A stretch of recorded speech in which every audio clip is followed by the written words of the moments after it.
Welcome to Knit, Design, Edit, Sleep, Repeat with Lisa Conway and Denise Finley. Let's listen in and see what's happening, who's happening, and what's new in their world.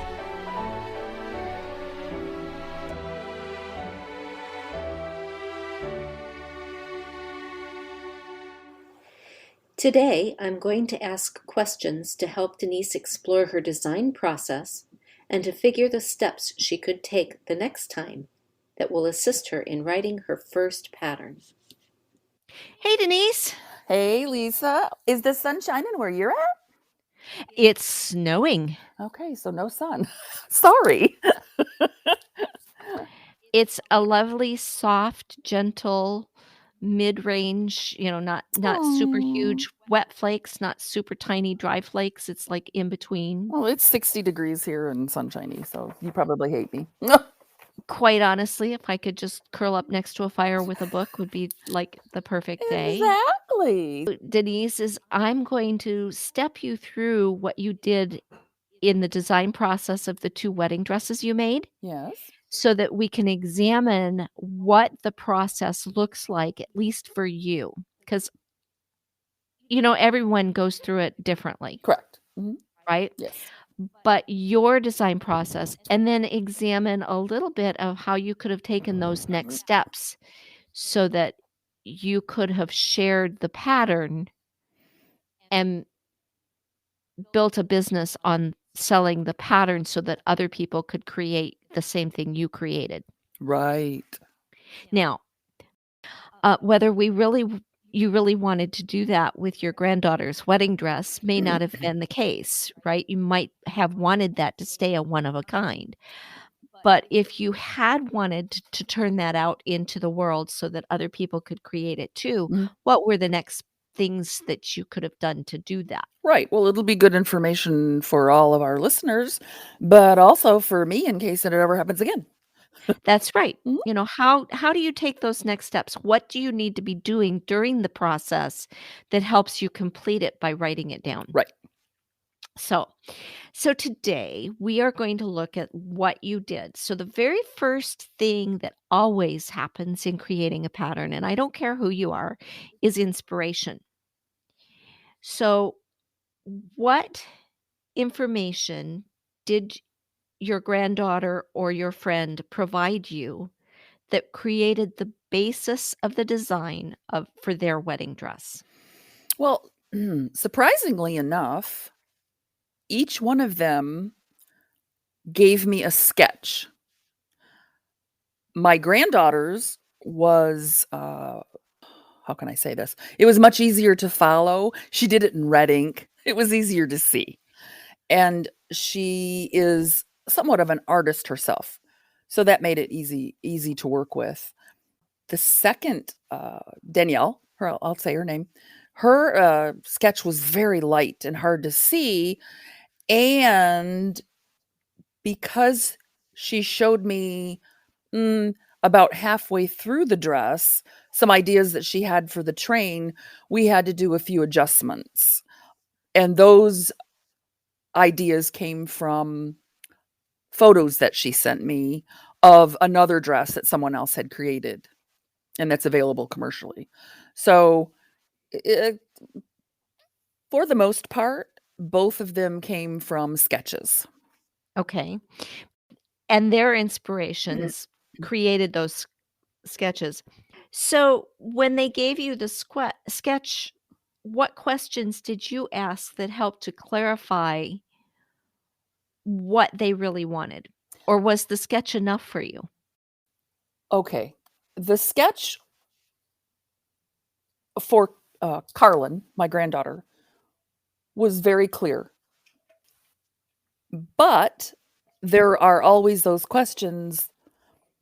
What kind of drape do you want? Do you want it to be a stiff fabric or did you want it to flow? Were you going to wear a an underdress? Because let's face it, if you're crocheting something, 99% of those kind of dresses need to have an underdress under them. And what color is it going to be? How much of it do you want to see? There were With Carlin's dress, there were over 8,000 beads on that dress when I finished it. So we talked a lot about bead placement. With Danielle's, we thought we were going to go with a lot of beads, but I custom designed the sleeve specifically, and it just didn't look right with beads anywhere except where we finally placed them, and that was at the bottom of a bell hem. They were both very different dresses. I have called Carlin's dress the pineapple dress because the skirt was beaded pineapples. I have called Danielle's dress Lady Guinevere meets the Corpse Bride because because the bottom and the train of her dress is from a Corpse Bride. I took the inspiration from a Corpse Bride dress that someone else had actually drawn a picture of. I didn't find any dresses with that. And the train is so totally different anyway. It looks like she's standing in a puddle of water. So each one of them had different fabrications slash yarn type requirements. So your questions related a lot to what fiber you were going to use, what size hook you were going to use, and clarifying their picture of what they wanted so that you could make the right choices. Yes, because with Carlin's dress, she wanted something a little shiny. And at that point, I was completely unfamiliar with crochet thread that had a sheen to it. And boy, did I get a crash course on things like that. With Danielle's, she specifically wanted a very Renaissance, medieval type look about her dress. And so we used just a plain crochet cotton. So were both dresses then made out of a crochet cotton type base? Danielle's was. I don't have it right here exactly with me. Danielle's was a cotton crochet thread. Aunt Lydia's fashion, I think 3. It's a heavier weight. It's a much heavier weight than the one I used for Carlin's. Carlin's was a much thinner yarn, the weight of it, and it had a sheen to it, of course. It took a lot longer to get me going where I was going with hers than it did with Danielle's. So you had to sample more different types of fibers and that sort of thing on Carlin's dress. Yes. Also, I have played around with different yarns with different patterns often. I don't always use, in fact, maybe I could count on one hand the number of times that I have used the yarn that was actually designated in any given pattern. I always do a substitution. It just seems that way. I like the color better. I like the drape better. I like whatever. So with Carlin's, it was exceedingly difficult, not only because she knew exactly what she wanted. And I enjoy working with people like that. But she lived in New Mexico and I was in Washington State up in Seattle at the time. So we had to mail things back and forth. I did a gauge swatch and I would put it in an envelope and mail it off to her. And then she'd go, I think this is it. So I would do another gauge swatch with the beads on it and show her how it was going to drape and flow. That was kind of a long process for hers. With Danielle's, it was simply we just chose the kind of thread that she wanted and the color. So, and she's local to where I'm at. So that was a much easier process. Yeah, anytime you have to deal with the delay of sticking things in snail mail, Yeah. that does challenge things a little bit. I wonder if Carlin's dress had been done more recently, if the addition of some of the computer technologies would have made things just a little easier for you. Like Zoom and Facebook Yeah. Messenger Live and all that. I think it would have, only in the fact that at some point I would have sent the dress to her and had her try it on, and then she would have had to send it back to me. Right. Because you can only see and feel so much on a screen. Oh, exactly. And she was, like I said, she knew exactly what she wanted. Those are, for me, my experience, it was a very easy person to work with. Danielle was also very easy to work with. I require a year. If a bride comes to me and says, "Oh, I saw you do so and so's dress. I want one just like it, or I want one similar. Will you make my dress for me?" I explain to them, first of all, right off, that I need a solid year. When is your wedding date? And with each one of them, I had about 14 months. Yeah, that does make it kinda nice for the design process. It's not a fast get 'em out there kinda thing, but at least you have the time to match what they really want, because what you're really doing is not designing something that is made for the general public. You're creating a one of a kind that Yes.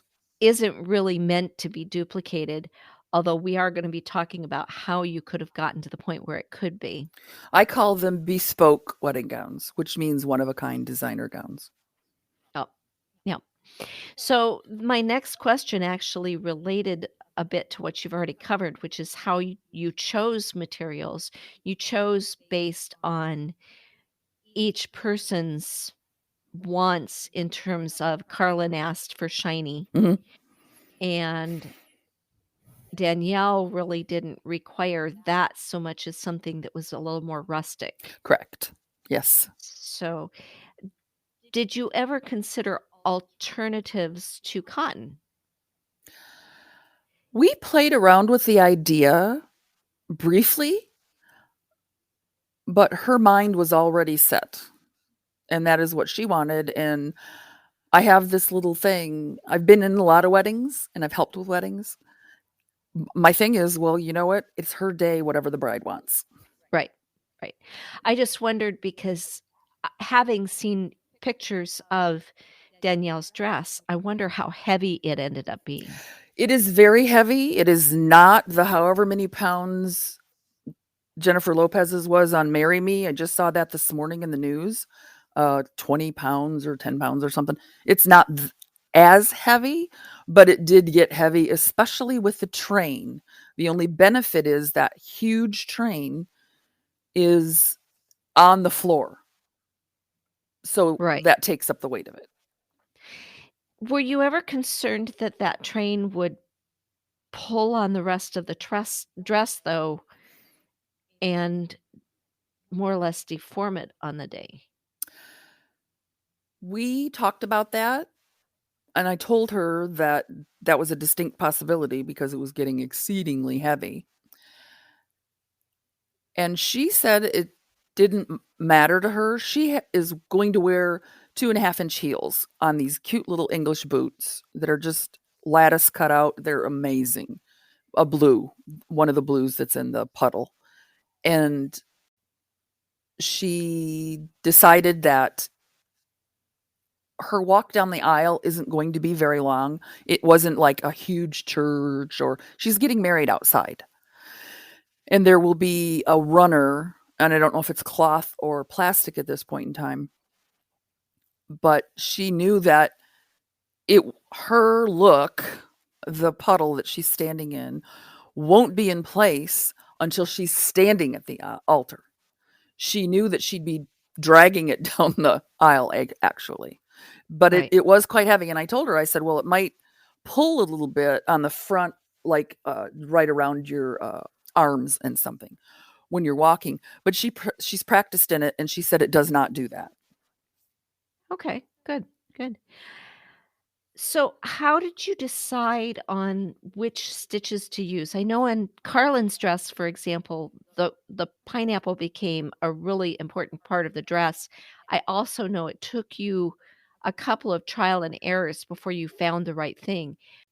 what was it that settled you on that particular stitch and know that that was gonna do what you wanted it to do? On the pineapple or on the top? On the pineapple in particular, but any pieces of it, how did you choose? What was your process? I started at the top because it was a top-down dress, and I found a pattern on Ravelry that was similar. It was a free pattern, and I reworked. Here is what I did write down, and it's somewhere in my storage area behind me. The pattern that I copied was a worsted weight with a size either H or I hook. I was using a 2.0, almost a metal hook with very fine crochet thread. But I wanted that wave ripple seashell look. That's what she wanted. And so I just kind of translated it to that. I don't really know how I did it. Hard to explain. Then I had to work on the increasing and the decreasing for her bust line and for the waistline. The stitches that I was using are very simple double crochets. And you just place more than one of them in each stitch to make an increase. It wasn't, once I got going on it, when I first started, it was very daunting. I thought, I don't think I'm ever going to get this done. But once I got started on it and then created the sleeves, it was just like it just came out of me. So it wasn't like you went to stitch dictionaries and dug through. Carlin basically told you this was the look she wanted, so Correct. you went and found what matched that image. Correct. That is exactly what happened. Mhm. And on Danielle's dress, was it that simple as well, or Yes. did you have to do more searching? Nope. She found a pattern. Actually, I found about a dozen patterns because I really didn't know what she wanted. After I saw her sketch, it could have gone either way in a lot of different areas. And there wasn't any specific stitch patterns like Carlin's had.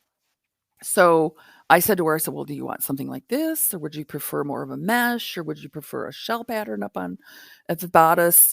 And she's wanted super plain. She just wanted really simple. And one of the patterns I showed her much of the dress. Again, I just used a portion of the bodice as inspiration, was a mesh. And I showed that to her and she's like, that's it. That's what I want. And that's what she got. So in some respects, for both of these dresses, you took someone else's design and then altered it rather than I starting with a stitch and creating from scratch. I did not create a stitch, but I also didn't use very much of their design. Right. You use their design as inspiration. Yes. I'm not saying that you took their design and No. changed Yeah. it. What you did was you said, "This is the look I wanna go for. This is the stitch they used to Mhm. create that. I can use this stitch and then do my own thing." Yes. Yes. Mhm. I had to have a picture of it, and the sketches were great, especially Carlin's, but I didn't have enough experience of my own of creating my own thing. I have always called myself a good pattern follower. So that's what I did. I did what I knew. But you still changed it enough that it could have become your own pattern without any issue. It was just Definitely. using their specific stitch to create the shape and knowing, "Okay, now I wanna change it for this shape and this Yes. overall." Mhm. Plus the fact you probably didn't use all of their design. I know in Carlin's, for example, when you got to the skirt and started doing the pineapple, Right. there were a couple of different ways that you played with doing that, Yeah. Ye that made to make that work because of the drape that you needed. Well, in the way that you can make a pineapple nest next to each other. I even tried, like, alternating upside down and right side up. I tried several different things. I did look again at I think it was a prom dress that had a similar skirt to it, no beads. The pineapples were way further apart. There was more mesh in it. I just she wanted it exactly the way she drew it in her pattern, pineapple after pineapple after pineapple. And then as you got down to the bottom, you had more pineapples, because you were increasing. So Carlin actually did the stitch search for you. She's so funny. She does crochet a little bit, and she just knew what she wanted and wrote it down. She didn't know she was drawing a stitch when she did it. That's funny. It was. But it was great inspiration because you then were able to duplicate what she saw in her head just because of your experience. The highest compliment I have ever had from anything that I've made for anybody was she called me in tears after she received the final dress and told me, "Oh, Nana, you have actually taken my vision and brought it to life." That's really cool. And for one artist to say that to another artist, that's huge. Yeah. Yeah, that is huge. That's really huge. I hope Danielle is as appreciative. Oh, she is. She just can't. Her wedding is in 6 weeks and she can't wait.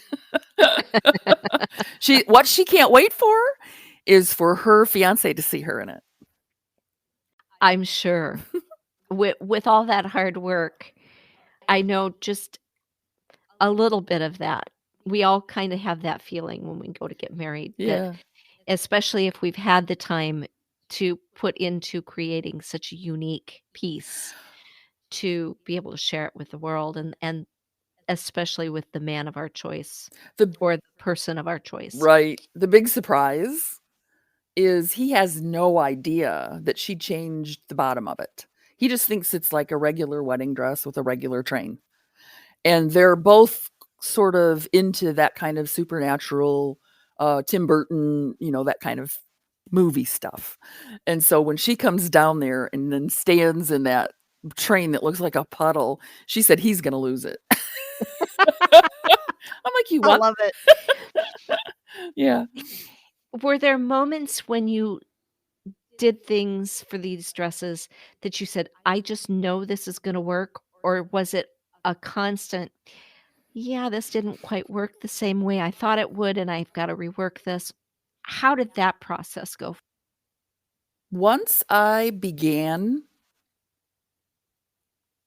there was not a lot of frogging or ripping out, other than if the stitch counts were wrong or the increases were in the wrong spot for Carlin. For Danielle, she is differently shaped, which was a challenge in a Okay. couple of areas. And so the bodice, I basically wanted to throw it in the fireplace before I was done with it. But it finally worked out. I finally figured out what I was doing wrong and carried on accordingly. Okay. So, there was some real trial and error there, Yes. and it had to do with the shaping rather than the stitch choices or the fiber Yep. choices, Correct. that sort of thing. Mhm. Yep. Did you ever feel like you needed to revisit things like materials or stitch patterns because the fabric you were creating didn't quite match the goal? Not with Carlin's. With Danielle's, I really did question it before I even finished the bodice. Because she is local, I was able to have her over, or I went to her house and tried it on her, explained to her the process and what it was going to look like, that it wasn't going to be like her sister's dress, which was Cinderella's big bridal poofy dress. It wasn't going to look like that at all. And it wasn't going to feel like that either. And she was completely fine with it. She does a lot of cosplay, and so she's worn a lot of different period period type dresses that are heavier. And so she wasn't worried about that, but I was. I thought we were going to have to. In fact, at one point, we discussed getting a lighter thread. And she just said, "No, I don't want it that way. This is the exact look I'm looking for." Now, you said you require at least a year. Yes. How long did each dress actually take you from start to finish? Hour-wise or time or month-wise? Month-wise is sufficient, unless you have tracked your hours. I started to track my hours with Carlin's, and we ended up moving from Seattle to San Francisco and back to Portland. So I just couldn't keep track of that. In fact, I rarely worked on it when we were in San Francisco. It was such a horrible time for us. So for Carlin's dress, because of the beads, and I kept running out of beads, I kept having to go back to the store and get more beads. I'm going to say 6 to 9 months with a very wide window, because I really lost track of everything, track of time. I completed her dress a month before her wedding day, so I could get it shipped to her so she could have it on while her other grandmother made the underdress, which was kind of cool. With Danielle's, I'm going to say probably the same time frame. That doesn't seem like very long when you consider these were wedding dresses that were quite involved. Well, in what I'm speaking of, Lisa, is the actual crocheting part. I am going to say that up front, there was 2 to 3 months of planning, of gauge swatching, of agonizing over, and I'm not talking about the distance between New Mexico and Washington. It was, my mother always taught me, and my mother designed wedding gowns, only she sewed them. She hand beaded sewn gowns. She always told me that it was the setup and the preparation that took the longest. I think that goes for all kinds of things, especially the handmade things. I know as a dabbler in weaving, for example, Right. all of your time is at least 50% of the time you spend weaving something is in the planning and preparation and warping of the loom. Once you've got that loom warped, the actual weaving doesn't take that long. Right? Yeah. And it was this, well, here's the horrible thing that happened with Danielle's dress. I ordered about maybe 2/3 of what I needed for her entire dress, because that's all they had available at the time online. It was full-blown COVID. And I was getting close to the end of it, and I was like, I don't think I'm going to have enough of this. So I started trying to reorder. No one had it available. I panicked. So, Yeah. word of caution to everybody, over order. It doesn't matter how much you have to spend, because that was not even worth the mental stress I went through. But then that was when she decided, we had decided earlier that we were going to do the puddle train. And thankfully so, because that was available. I had exactly 2 balls of 139 yards left over when I was done. Wow. Yeah, that's kind too close for me. Well, we say over and over again, if you're getting ready to do even someone else's pattern, it's wise to buy extra because as as a person who does grading, and part of the grading process is figuring out yarn usage for each size. You do add at least 10 to 15% to what you calculate Mhm. to make sure that the knitter has enough, because if their gauge is slightly looser, whatever, they're going to use more than you used. Mhm. But as the knitter reading that pattern, even though you know the designer has calculated in that little bit extra for swatching and that kind of thing, it's always wise to buy an extra ball. Well, and here's the thing about the extra ball thing. Carlin's thread came on tiny little spools and didn't carry a lot of yardage on it. I must have gone through 100 of those little spools, and they came from Turkey, okay? The country of Turkey. I was And I only had, I think I had like 5 of those left over when I got to the end of her dress. But hers I didn't worry about. For some reason, it was Danielle's. So I was just very grateful that it all turned out the way it did. I think that there might have been a way that I could have fudged a little bit here and there, but the skirt turned out exactly the way it was supposed to, and it was exactly the correct length with all of the train the way it was supposed to be. So, yeah, my advice to anybody is, and I overbuy all the time, Lisa. I mean, all the time. I'm overbuy. I don't know what happened this time. Well, you said it briefly, COVID. Yeah. Yeah. Because one of the things that has happened over the last 2 years with the pandemic is getting materials has become a huge challenge. I know that our local big box stores, their selection of yarn Mhm. Yeah. has dramatically decreased, especially the better quality yarn, because a lot of it is imported Mhm. rather than being made in the United States, and that means that they're having challenges getting it, Mhm. and that means we can't get it.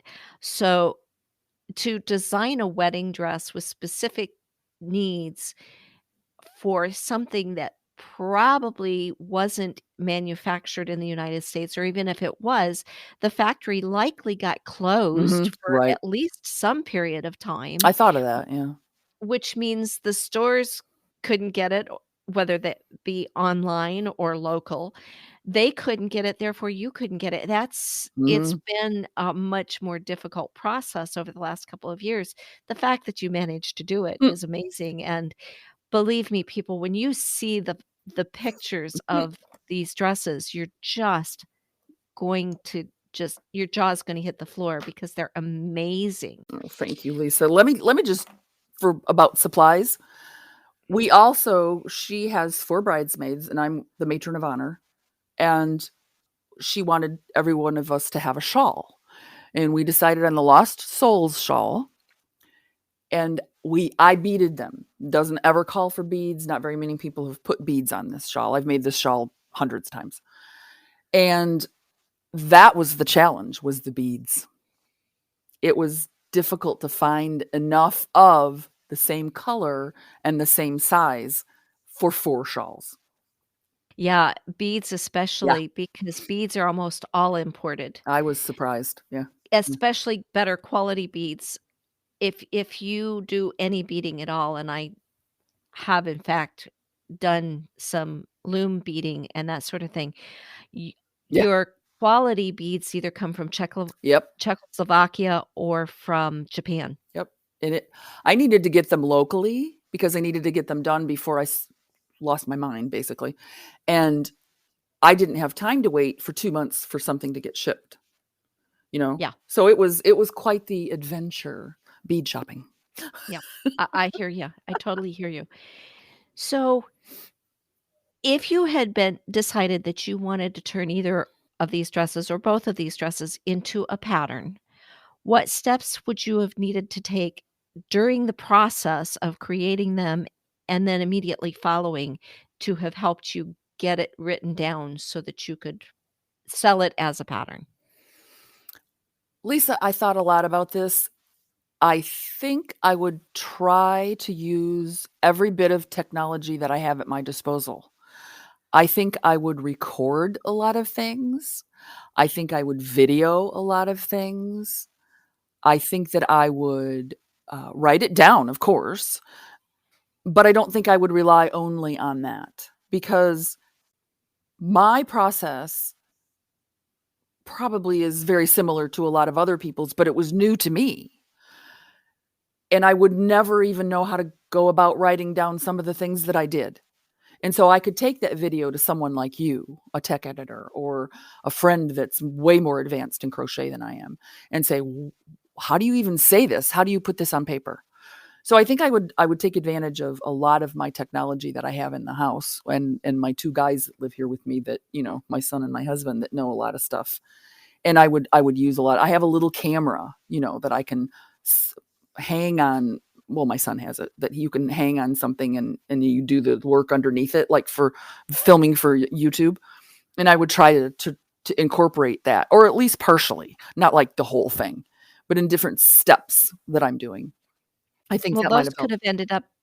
have ended up being great tutorial videos Yeah, true. that you could use alongside the pattern, Hmm. as well as reminding yourself, "Okay, how did I do this?" Oh, I hadn't even thought of that. You're right. As far as taking a video to a tech editor, we generally don't we look at a video and make sure it matches the pattern you've written. We don't generally turn videos into patterns. Hmm. What I might suggest Mhm.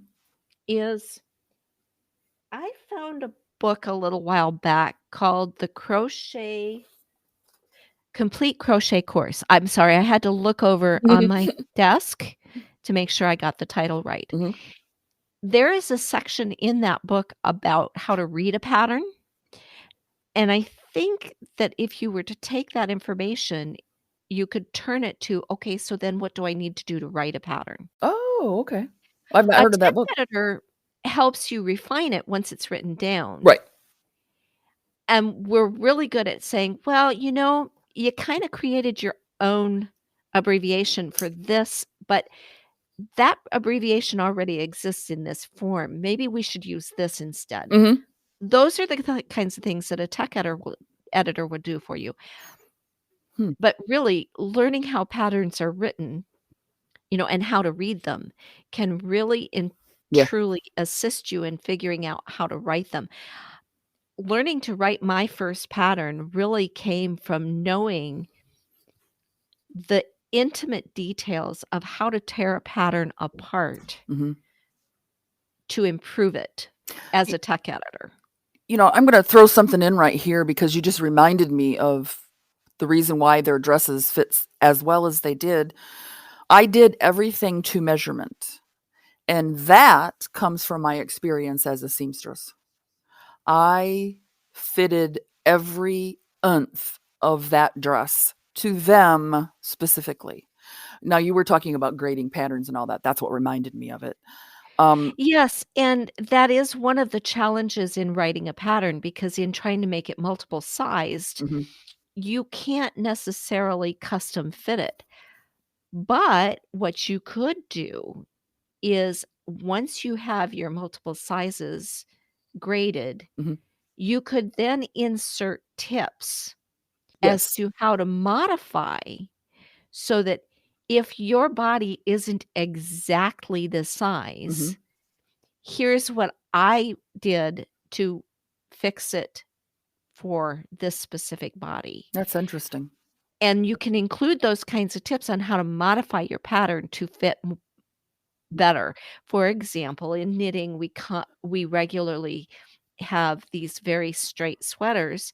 If you want to modify and and create some waist shaping, Mhm, it's easy to write into a pattern. If you wish some waist shaping, calculate your decreases on this angle and then your increases on this angle, and that would allow the end knitter to say, "Oh, I don't have to knit it exactly this way. There's a tip here that says this is how I can change it." I actually have a book that talks about, shaping and knitting. That's interesting that you should say that. Yeah, I've hmm. and you can do the same thing with crochet. Sure. Oh, yes. I'm Yes, I not can. as experienced in Mhm, it, mhm. and quite frankly, if I were to have one of your patterns handed to me to tech edit, I would be saying, "No, no, no, no, no. You need to go to this friend of mine who's a much better crochet tech editor than I am." Right. And I do have friends who I could turn to and say, "Do you have time to take this pattern to tech edit? Because Sure. you're better at that than I am." Well, we all have our strengths. That's correct. And while I do crochet, I've never made a crocheted garment, so I would never attempt to tech edit a crocheted garment. I can tech edit simple things, scarves and blankets Mhm. and those type of things, but if it includes shaping, I'm probably gonna turn it over to someone else. So, writing things down using the technology at hand would have helped you get to that final point, and really, my biggest tip, copious notes. Well, I can honestly tell you that for Carlins, I have copious notes in storage somewhere around here on legal pads. I do. I don't know how far I got with them before I gave up and said, I have to finish this thing. I can't keep writing stuff down. You know, but, I could fake it, you know. I do That have is them on the that. problem with a custom design that's being made to fit a specific body. I know Mhm, in years past, I have done that very same thing. mhm.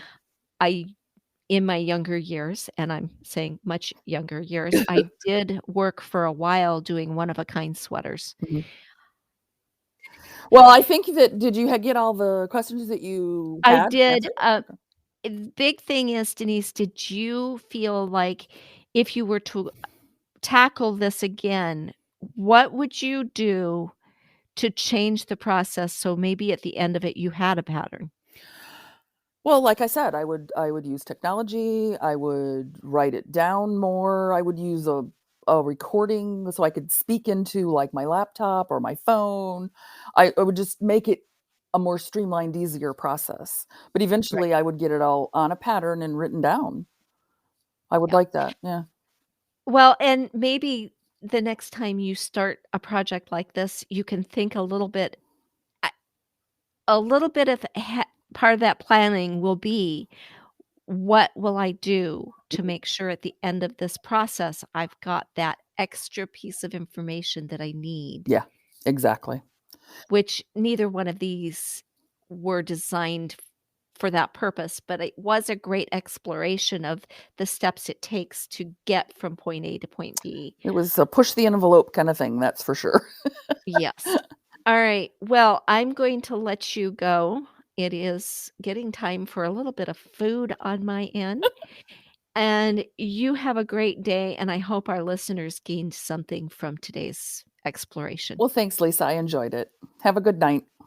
All right. Bye. Don't forget to hit follow or subscribe so you don't miss our next episode when we interview Erin Clayton of Erinine Designs. Erin is a knitwear and graphic designer and is creating courses relating to pattern writing and design.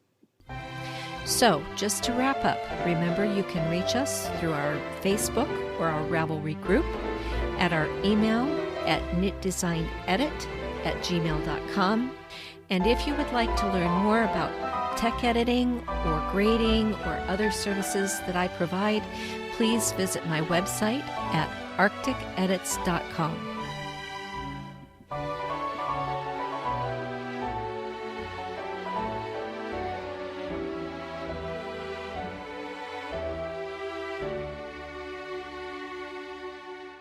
I would love to see that, and I would love to see the one that Nathan mentioned on one of our previous podcasts, the sweater that looked like the landscape during the day on one side and the night in the other, and it was double knitted.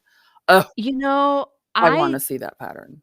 I have to be honest, I have seen that pattern I have not. I would love to. at some point in my life. I saw that pattern, Mm, and it I'm pretty sure it was in a magazine, hmm, probably, yeah. and I don't know that if it whether it exists online at all because that would have been I think that pattern came out in the '90s. Hmm, those 90s. Is how far back that goes or further. It might have even been a little farther back than that. But I do recall seeing a pattern that was that concept Mhm. of a cardigan with the So cool. day scene and the night scene. Mhm. Ugh.